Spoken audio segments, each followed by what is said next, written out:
বাঙালঘটি, চিংড়ি ইলিশ, ইস্ট বেঙ্গল ও মোহনবাগান নিয়ে দুভাগে ভাগ বাঙালিরা।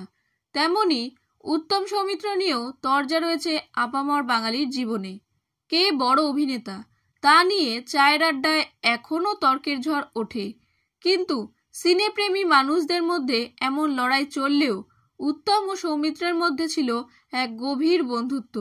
বহু সাক্ষাৎকারেই সৌমিত্র বলতেন, উত্তমের সঙ্গে তো আমার প্রেম রয়েছে। আর অন্যদিকে সৌমিত্রকে রীতিমতো চোখে হারাতেন উত্তম। পুলু নামে ডেকে স্নেহও করতেন। তবে সেই স্নেহের পুলুর সঙ্গেই এমন এক কাণ্ড করেছিলেন উত্তম, যা দেখে হতবাক হয়ে গিয়েছিলেন সৌমিত্র। দক্ষিণ কলকাতার ম্যান্ডেভিলা গার্ডেন্সে বসেছিল উত্তম কুমারের ছেলে গৌতমের বিয়ের আসর। সেই বিয়েতে হাজির হয়েছিলেন টলিউডের নামকরা সব তারকারা।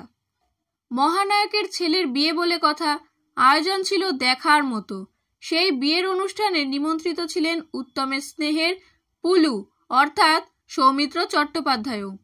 বিয়ে বাড়িতে উপস্থিত অন্যান্য অতিথিদের সঙ্গে আলাপ সেরে সৌমিত্র পা রাখলেন খাবার জায়গায়। হঠাৎ দূর থেকে উত্তম শুরু করলেন চিৎকার, পুলু ওদিকে যাস না। উত্তমের গলা শুনে তো সৌমিত্র রীতিমতো চমকে গেলেন। তারপর সৌমিত্রর দিকে উত্তম এগিয়ে এসে বললেন, তুই খাবি না, এখানকার খাবার তোকে খেতে দেব না। মহানায়কের মুখে এমন কথা শুনে অবাক সৌমিত্র। কিছু বুঝতে না পেরে খাবার জায়গা থেকে সরে এলেন সৌমিত্র। ঠিক তখনই উত্তম বললেন, তোর গ্যাস্ট্রিকের সমস্যা, এসব তেল মশলা খেলে শরীর খারাপ হবে, তাই এসব তোকে দেওয়া যাবে না।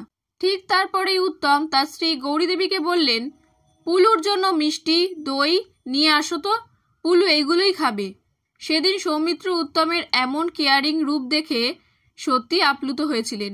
বিয়েবাড়ির ব্যস্ততার মাঝে উত্তম যে তার শরীর খারাপের কথা ভোলেনি, তা জেনে সত্যি নতুন করে উত্তমের প্রতি শ্রদ্ধা বেড়ে গিয়েছিল সৌমিত্রর। কালজয়ী অভিনেতাদের মধ্যে ছিল তখন এক আলাদাই ভালোবাসার সম্পর্ক।